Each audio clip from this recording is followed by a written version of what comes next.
नमस्कार, न्यूज 18 मध्य प्रदेश छत्तीसगढ़ देख रहे हैं आप। मैं हूं आपके साथ शुभांगी सिंह मिश्रा। बुलेटिन की शुरुआत करेंगे, सबसे पहले बात करेंगे दिल्ली की, जहां से इस वक्त की बड़ी खबर मिल रही है। आपको बता दें, ज्ञानवापी मसले पर सुप्रीम कोर्ट में सुनवाई हुई है।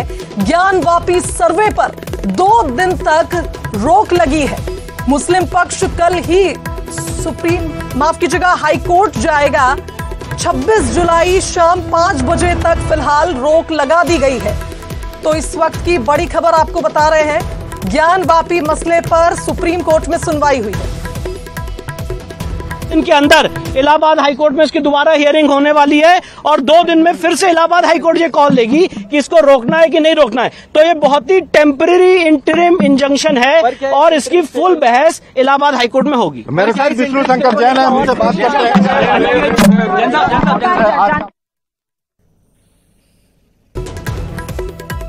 तो देखिए, ज्ञानवापी सर्वे पर 2 दिन तक रोक लगा दी गई है। दिल्ली से बड़ी खबर आपको बता रहे हैं। जिस तरह से इस पूरे मामले पर हम देख रहे थे, लगातार कार्रवाई की बात हो रही थी। ज्ञानवापी मसले पर सुप्रीम कोर्ट ने फिलहाल रोक लगाई है। सर्वे में 2 दिन तक रोक लगाई गई है। आज ही लगातार सर्वे के लिए एएसआई की टीम मौके पर पहुंची थी। 26 जुलाई शाम 5 बजे तक अब रोक लगा दी गई है। एएसआई के सर्वे पर 2 दिन की रोक लगा दी गई है। एएसआई की टीम आज ही ज्ञानवापी परिसर पहुंची थी, जहां पर एक बार फिर सर्वे कर रिपोर्ट तैयार की जा रही थी। अगस्त में रिपोर्ट सौंपी जानी है और उसके पहले आज एक बड़ी कार्रवाई चल रही थी। लेकिन फिलहाल सुप्रीम कोर्ट में सुनवाई होगी। 2 दिन तक ज्ञानवापी सर्वे पर रोक लगा दी गई है। 26 जुलाई शाम 5 बजे तक ये रोक रहेगी। मुस्लिम पक्ष कल ही हाई कोर्ट जाए, ये बात सुप्रीम कोर्ट की ओर से कही गई है। इलाहाबाद हाई कोर्ट के समक्ष कानून के हिसाब से जाकर के अपील फाइल करें और जब तक अपील फाइल नहीं करते हैं, यानी कि 26 तारीख तक उनको अपील फाइल करना है और 26 तारीख के 5 बजे शाम तक जो जिला जज का आदेश है, उस आदेश पर रोक लगा दिया गया है 5 बजे शाम तक।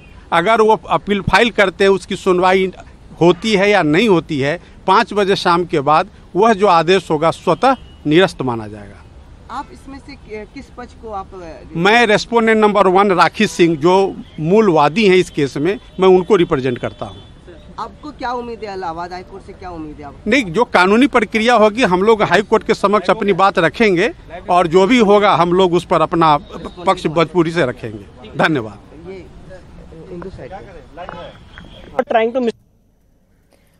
तो देखिए, जिस तरह से ये बात कही जा रही है कि हम हमारा पक्ष हाईकोर्ट में रखेंगे, दोनों ही पक्ष को बराबर से मौका दिया गया इस पूरे मामले पर पक्ष रखने के लिए, अपने तथ्यों को पेश करने के लिए। और आज सुबह भी जब ये सर्वे शुरू हुआ था, तो यही संभावनाएं जताई जा रही थी कि शायद आज एएसआई के सर्वे में कुछ ऐसा मिल जाएगा जिससे इस पूरे मामले पर एक अंतिम निर्णय तक पहुंचा जा सके। लेकिन आप देखिए, अब फिलहाल इस सर्वे पर 2 दिन की रोक लगा दी गई है। 26 जुलाई शाम 5 बजे तक ज्ञानवापी मसले पर फिलहाल जो सर्वे होना था, उस पर रोक लगाई गई है। By saying that there will be excavation in the premises in question, there is no excavation. The Solicitor General had made a statement that the court got concerned. No, this was absolutely wrong. We clarified it. The Solicitor General also clarified. So there is no issue of any excavation. At 11:15, the case was again taken up, and it was clarified that there will be no excavation. No digging was done. No digging was done. The Solicitor General also made a statement, but this is all, I think, delay tactics, and they were trying to mislead the court.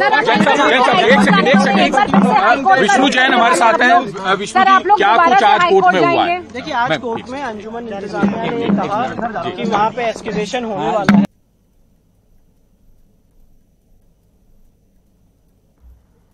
तो देखिए, जिस तरह से बातचीत आपने सुनी अलग अलग पक्षों की ओर से, और खुद कुछ वकीलों का कहना है कि एक्सकवेशन की यहां पर बात की जा रही है, लेकिन ऐसा नहीं हुआ। आपको बता दें कि जब से यह मामला सुर्खियों में आया है, तमाम तरह की दलीलें इस पूरे मामले पर पेश की गई और अब सुप्रीम कोर्ट का कहना है कि मुस्लिम पक्ष कल ही हाई कोर्ट जाए और अपना पक्ष रखे। 26 जुलाई शाम 5 बजे तक एएसआई की टीम को रोक दिया गया है सर्वे करने से। लेकिन लगातार इस मामले पर आप देखिए सुनवाई हो रही है। पर एक निर्णय तक नहीं पहुंच पा रही है कोई भी पक्ष की। अगर हम दलीलें देखें, चाहे हिंदू पक्ष हो, मुस्लिम पक्ष हो, अपनी अपनी बातें रखी गई हैं।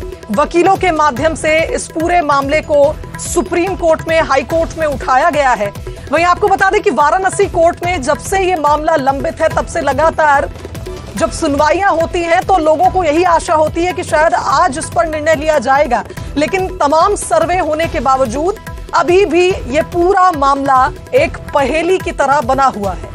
फिलहाल आज सुबह जब एएसआई की टीम मौके पर पहुंची थी और एक बार फिर ज्ञानवापी परिसर में जिस तरह से सर्वे शुरू हुआ था, तो ये माना जा रहा था कि शायद जो ये रिपोर्ट तैयार होगी, अगस्त में इस रिपोर्ट को वाराणसी कोर्ट में पेश करना है, तो ऐसे में इस रिपोर्ट में काफी तथ्यों पर एक क्लियरेंस मिल जाएगा। लेकिन फिलहाल अब एक बार फिर इस सर्वे पर रोक लगा दी गई है, जिसके बाद इस पूरे मसले पर विवाद शुरू हो गया है। आरोप प्रत्यारोप का दौर भी आप देख रहे हैं, वकीलों की ओर से किया जा रहा है। सवाल कई है, लेकिन यही माना जा रहा है।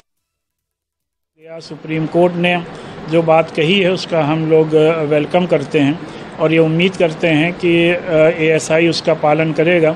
और ऑनरेबल सुप्रीम कोर्ट ने जो हाई कोर्ट जाने की बात मुस्लिम साइड को कही है, तो जाहिर सी बात है हाई कोर्ट जाया जाएगा। और किसी भी किस्म की खुदाई से फ़िलहाल जो रोका गया है, ये एक पॉजिटिव डेवलपमेंट है और हम लोगों को पूरी उम्मीद है कि हाई कोर्ट में हम लोगों की बात सुनी जाएगी और क़ानून के मुताबिक जो फ़ैसला होगा, जाहिर सी बात है वो किया जाएगा। और इस मौके पर फिर मैं इस बात को रिपीट करना चाहता हूँ कि सबके इल्म में बात होनी चाहिए कि कोई भी मुसलमान किसी भी इबादतगाह को गिरा करके अपनी मस्जिद नहीं बना सकता और ना किसी दूसरे की ज़मीन पर कब्ज़ा करके मस्जिद बनती है, बल्कि मस्जिद सिर्फ़ और सिर्फ अपनी या ख़रीदी हुई या किसी की डोनेट की हुई ज़मीन पर ही मस्जिद बनती है। इस वजह से जो ये बार बार क्लेम मुख्तलिफ़ मसाजिद के लिए किया जा रहा है कि वहाँ पर इबादतगाहों को गिरा करके मस्जिद बनी है, तो ये बात बिल्कुल भी सही नहीं है।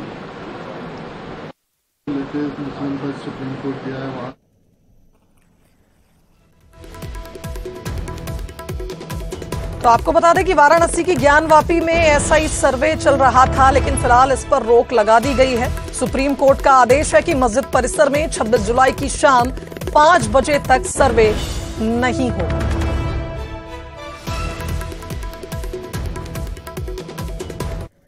शाम 5 बजे तक रोक लगाई है और अंजुमन इंतजामिया को ये कहा है कि 26 जुलाई के शाम 5 बजे से पहले वो हाई कोर्ट अप्रोच करें और हाई कोर्ट इस मैटर को सुनेगा और उसके बाद हाई कोर्ट डिसाइड करेगा कि स्टे रहना है इस ऑर्डर पे कि नहीं रहना। देखिए, हमारी तरफ से यही दलील थी कि इस ऑर्डर में कोई गलती नहीं है और जो डिस्ट्रिक्ट जज साहब का ऑर्डर है उसमें लिखा हुआ है कि स्ट्रक्चर को बिना डैमेज किए, बिना क्षति पहुंचाए हुए ये सर्वेक्षण किया जाए। और मुस्लिम पक्ष की तरफ से ये बहस की गई कि नहीं, हमारी बहुत दिनों से मस्जिद चली आ रही है और उसका कैरेक्टर बदल जाएगा, जो कि हम लोगों ने ये भी बताया कोर्ट को कि ऐसा कोई डायरेक्शन नहीं है जिससे स्ट्रक्चर को डैमेज पहुंचेगा। पर मुस्लिम पक्ष ने सुप्रीम कोर्ट के सामने बात रखी, अंजुमन इंतजामिया ने, कि उनको कुछ समय चाहिए इस ऑर्डर को चुनौती देने का।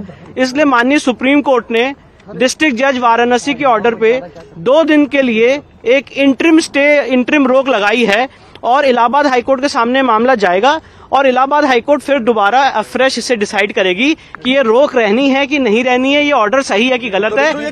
26 जुलाई के शाम 5 बजे तक ये इंटरिम ऑर्डर है और उससे पहले कोर्ट ने उनको कहा है कि आप इलाहाबाद हाईकोर्ट अप्रोच करें। बार बार मुस्लिम पक्ष इस चीज का विरोध करता रहा है, बार बार ये भी कह रहा था कि खुदाई वहाँ शुरू हो गई है। देखिए, हम लोग एएसआई की तरफ से केंद्र सरकार के वकील ने, ये गलत स्टेटमेंट था, केंद्र सरकार के वकील ने सुप्रीम कोर्ट के सामने माननीय तुषार मेहता साहब ने कहा कि अभी खुदाई का कोई आदेश नहीं हुआ है, ना वहाँ पे खुदाई हो रही है, वहाँ पे सिर्फ और सिर्फ रेडार के जरिए सर्वेक्षण किया जा रहा है, मेजरमेंट किया जा रहा है, मैपिंग की जा रही है, जिससे स्ट्रक्चर को कोई डैमेज नहीं पहुंचने वाला है।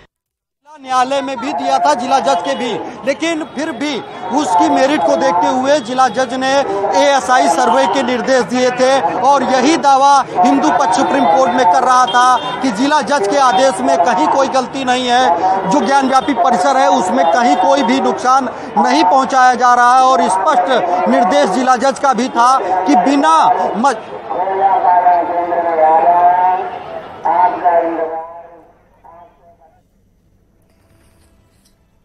तो हमारे सहयोगी राजेश सिंह लगातार मौके पर मौजूद हैं, तमाम अपडेट्स हमको दे रहे हैं। और देखिए जिस तरह से यहाँ पर सील वजू स्थल को छोड़कर पूरे परिसर का सर्वे हो रहा था, यही माना जा रहा था कि आज इस सर्वे में काफी खुलासे हो सकते हैं। और कुछ ये भी आरोप लगाए जा रहे हैं कि यहाँ पर खुदाई की गई है। ये उम्मीद थी, जिस तरह आपको याद होगा कि बीते मई माह में जब हाई कोर्ट ने इस ज्ञानव्यापी परिसर में वजू खाने और सीज परिसर का जो कार्बन डेटिंग का आदेश दिया था, तो उस पर सुप्रीम कोर्ट ने रोक लगा दी थी। तो ऐसे में मुस्लिम पक्ष को आज भी उम्मीद थी कि जब कार्बन डेटिंग पर रोक लगा दी है सुप्रीम कोर्ट ने, तो सर्वे को भी रोक दिया जाएगा, जिसके लिए सीधे वो हाई कोर्ट न रुक करके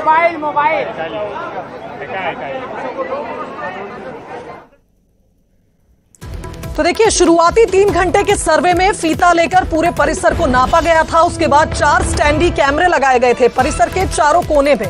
और उसी को देखते हुए कुछ आरोप यहां पर ये लगे हैं कि शायद जब इस पूरे परिसर को सील किया गया तो वहां पर खुदाई की गई।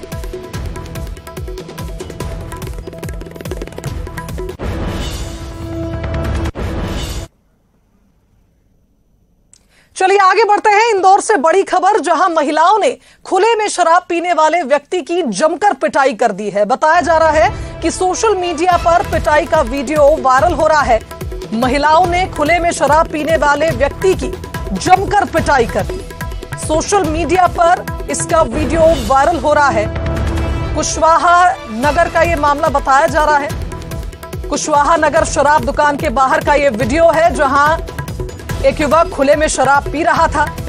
महिलाओं को गुस्सा आया और उन्होंने इस व्यक्ति की जमकर पिटाई कर दी। बाणगंगा थाना क्षेत्र की यह घटना बताई जा रही है।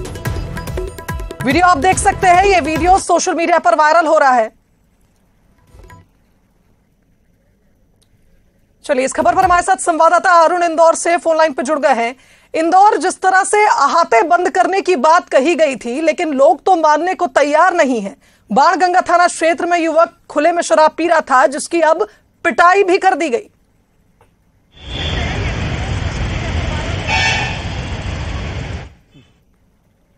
शराब पीने वाले लोग हैं, इसी तरह खुले ग्राउंड में या अपने घरों के आसपास शराब पीते हुए दिखाई दे रहे हैं। और ये जो बाणगंगा क्षेत्र का कुशवाहा नगर है, यहाँ पर भी बड़ी संख्या में लोग हैं। जो निचली बस्ती है वहाँ के जो लोग हैं वो शराब पीते हैं खुले में, और इसी बात को लेकर महिलाओं में आक्रोश था। और यही वजह थी कि जब वो शराब पी रहे थे और यहाँ पर महफिल सजा रहे थे, तभी महिलाओं का गुस्सा और भड़क गया और उन्होंने इसकी पिटाई कर दी। और जो पूरा वीडियो है सोशल मीडिया पर वायरल हो गया। तो कहीं ना कहीं ये कहा जाए कि जिस तरह से अहाते बंद हुए, उसके बाद जिस तरह से लोग खुले में बैठकर शराब पी रहे हैं, वो उस पर ध्यान देने की जरूरत है। पुलिस उस पर कार्रवाई करे, क्योंकि जगह जगह इस तरह के नजारे देखे जा रहे हैं। तो और यही वजह है कि जब महिलाएं वहां से निकलती हैं और युवतियां वहां से निकलती हैं, तो ये लोग उन पर फप्तियां भी करते हैं, तो उन्हें ज्यादा असुविधा होती है। यही वजह रही कि इन्होंने इसके साथ मारपीट की, और ये वीडियो सोशल मीडिया पे वायरल हो रहा है। ठीक है अरुण, बने रहिए आप हमारे साथ, और भी अपडेट आपसे हम लेंगे। तो देखिए जिस तरह से युवतियों ने यहाँ युवक की पिटाई की है, साफ नजर आ रहा है कि कितनी ज्यादा आक्रोशित वो हो गई थी लगातार ऐसी घटनाओं को देखकर। इंदौर से ही बड़ी खबर अगली आपको बता रहे हैं, जहां सब्जी कारोबारी का कार सवार बदमाशों ने अपहरण किया है। चौथराम सब्जी मंडी व्यापारी इरशाद हसन का अपहरण हुआ है। पाकीजा ग्रीन कॉलोनी के मेन गेट से इन्हें किडनैप किया गया। खजराना थाना क्षेत्र की यह घटना बताई जा रही है। तो अपहरणकर्ताओं की तलाश के लिए पुलिस आसपास के सीसीटीवी फुटेज खंगाल रही है। अधिक अपडेट ले लेते हैं, अरुण हमारे साथ लगातार बने हुए हैं। अरुण, जिस तरह से व्यापारी का अपहरण हुआ है, फिलहाल क्या कुछ अपडेट आपके पास? देखिए बिल्कुल, एक चौहराम सब्जी मंडी का व्यापारी है इरशाद हसन, इसका अपहरण किया गया है पाकीजा ग्रीन कॉलोनी के मेन गेट से। और 5 बदमाश ऐसा बताया जा रहा है इस व्यापारी को अपहरण करके ले गए हैं। और ये पूरा मामला जो है खजराना थाना क्षेत्र का है। लेकिन इस जो कॉलोनी है, यहाँ पे कोई सीसीटीवी कैमरे नहीं लगे थे, इसलिए फुटेज पुलिस को ज्यादा नहीं मिल पाए। हालांकि पुलिस अब पूरे इलाके के जो सीसीटीवी हैं उनकी तलाश कर रही है कि कहीं ना कहीं ये बदमाश दिखाई देंगे जो इस व्यापारी का अपहरण कर ले गए हैं। तो पुलिस ने फिलहाल अपहरण का मामला दर्ज कर लिया है और व्यापारी की तलाश की जा रही है।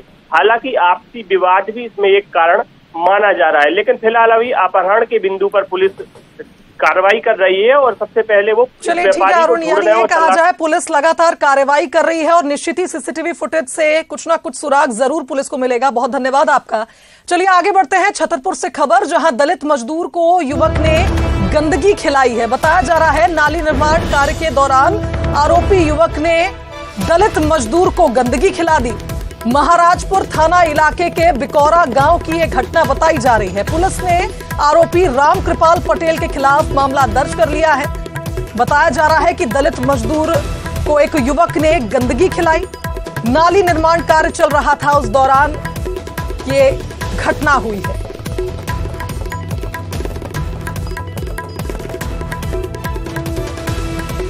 तो देखिए छतरपुर में दलित को जिस तरह से गंदगी खिलाई गई, इस पर कांग्रेस अध्यक्ष मल्लिकार्जुन खड़गे ने ट्वीट किया है। उन्होंने कहा कि मध्य प्रदेश में 1 महीने में ही दलित आदिवासी अत्याचार की ये दूसरी बेहद निंदनीय और पीड़ादायक वारदात हुई है। ये घटना मानवता को शर्मसार करती है। एनसीआरबी की रिपोर्ट में मध्य प्रदेश में दलित अपराध का रेट सबसे ज्यादा है और ऐसे में आदिवासियों के खिलाफ सबसे ज्यादा अपराध हुए हैं। खड़गे जी एक राष्ट्रीय पार्टी के अध्यक्ष है और उनको ये जानकारी नहीं है कि दलितों पर सबसे ज्यादा अत्याचार कहां हो रहे हैं, तो मैं उनको प्रेस के माध्यम से स्मरण कराना चाहता हूं। नेशनल क्राइम ब्यूरो की रिपोर्ट ले लीजिए। दलितों पर सबसे ज्यादा अत्याचार, दलितों की महिलाओं के साथ सामूहिक बलात्कार और दलितों की महिलाओं के साथ बलात्कार और सामान्य महिलाएं, पिछड़े कोई भी हो, सबसे ज्यादा अपराध कहीं घटित हो रहे हैं तो वो राजस्थान में कांग्रेस की गवर्नमेंट में हो रहे हैं, नंबर 1। नंबर 2, अनुसूचित जाति के प्रमाण पत्र बनाने में झारखंड में जहां गठबंधन में कांग्रेस है और छत्तीसगढ़ में जहां कांग्रेस की सरकार है, वहां दलितों के, आदिवासियों के जाति प्रमाण पत्र भी नहीं बन रहे हैं। तो चलिए इस खबर पर हमारे साथ संवाददाता नरेंद्र लाइव जुड़ गए हैं। छतरपुर से उनका रुख कर लेते हैं। नरेंद्र, जिस तरह से लगातार ऐसी घटनाएं सामने आ रही हैं, एक घटना आती है उसके बाद काफी ऐसी घटनाएं सामने आती हैं जो सोचने पर मजबूर कर देती हैं कि जिस तरह से दलितों के साथ अत्याचार हो रहा है, और एक और अत्याचार तो हो रहा है, दूसरी ओर अब इस पर सियासत भी शुरू हो गई है, क्या कहेंगे?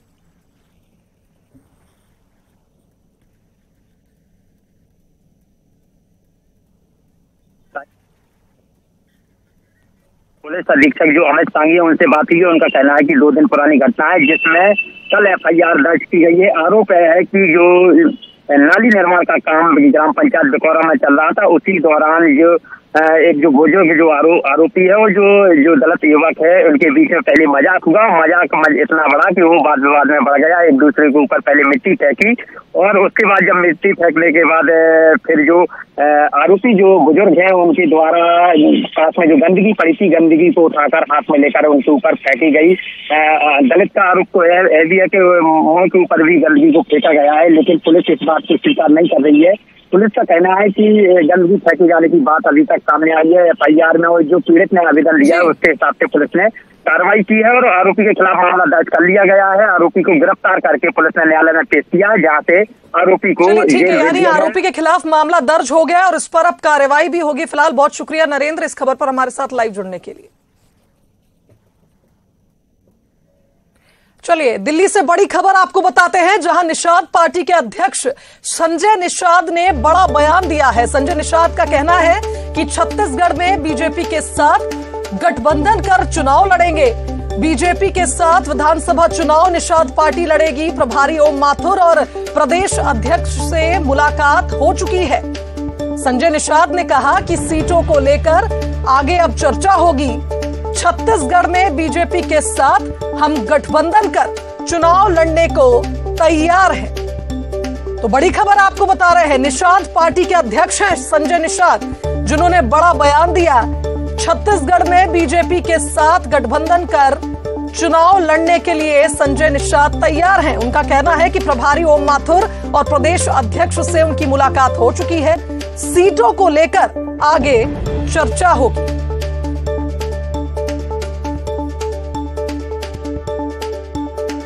तो अब एक बड़ा सवाल कि क्या छत्तीसगढ़ में निषाद पार्टी बीजेपी के साथ मिलकर चुनाव लड़ेगी? जिस तरह से संजय निषाद ने एक बड़ा बयान दिया है, देखना होगा कि क्या भविष्य में बीजेपी के साथ गठबंधन कर निषाद पार्टी इस चुनाव में उतरेगी। प्रभारी ओम माथुर और प्रदेश अध्यक्ष से मुलाकात हो चुकी है। संजय निषाद ने यह बात कही है। उनका कहना है कि फिलहाल चुनाव लड़ने की बात हो चुकी है, लेकिन किन सीटों पर चुनाव होगा, किस पर हम चुनाव लड़ेंगे, इस पर चर्चा बाकी है।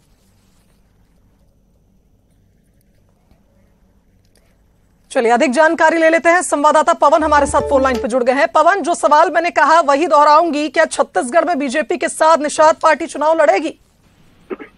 देखिए, जो निषाद पार्टी के राष्ट्रीय अध्यक्ष संजय निषाद, जो कि उत्तर प्रदेश सरकार के कैबिनेट मंत्री भी हैं, उन्होंने अभी थोड़ी देर पहले जब हमसे बातचीत की तो उन्होंने कहा कि हम छत्तीसगढ़ में बीजेपी के साथ गठबंधन में चुनाव लड़ने जा रहे हैं और इसको लेके जो उनकी छत्तीसगढ़ के प्रभारी हैं ओम माथुर और छत्तीसगढ़ के प्रदेश अध्यक्ष हैं, उनके साथ बातचीत हो चुकी है।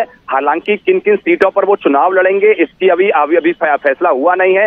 जब केंद्रीय नेतृत्व के साथ चर्चा होगी तब जाके ये फैसला होगा किन किन सीटों पर उनको चुनाव लड़ाया जाएगा। लेकिन फिलहाल ये जरूर तय कर लिया गया है कि वो बीजेपी के साथ गठबंधन में छत्तीसगढ़ के अंदर चुनाव लड़ने जा रहे हैं। इसके साथ साथ संजय निषाद ने यह भी कहा है कि एक प्रयोग उत्तर प्रदेश में उनके साथ किया गया था कि उनको कई सारी जो बीजेपी आज तक कभी सीट नहीं जीती थी, ऐसी सीटों पर चुनाव लड़ाया गया था। तो ऐसे में उनका ये ऑफर है बीजेपी के लिए कि जो छत्तीसगढ़ में बीजेपी कभी सीट नहीं जीती हो, ऐसी सीटों पर अगर उनकी पार्टी को चुनाव लड़ाया जाए। ये कहा जाए कि निषाद ऑफर दे रहे हैं, संजय निषाद ने एक ऑफर दिया है और अब देखना होगा कि क्या बीजेपी इस ऑफर को एक्सेप्ट करती है। फिलहाल बहुत शुक्रिया आपका इस बातचीत के लिए। तो इसी के साथ इस बुलेटिन में फिलहाल इतना ही। दीजिए इजाजत, नमस्कार।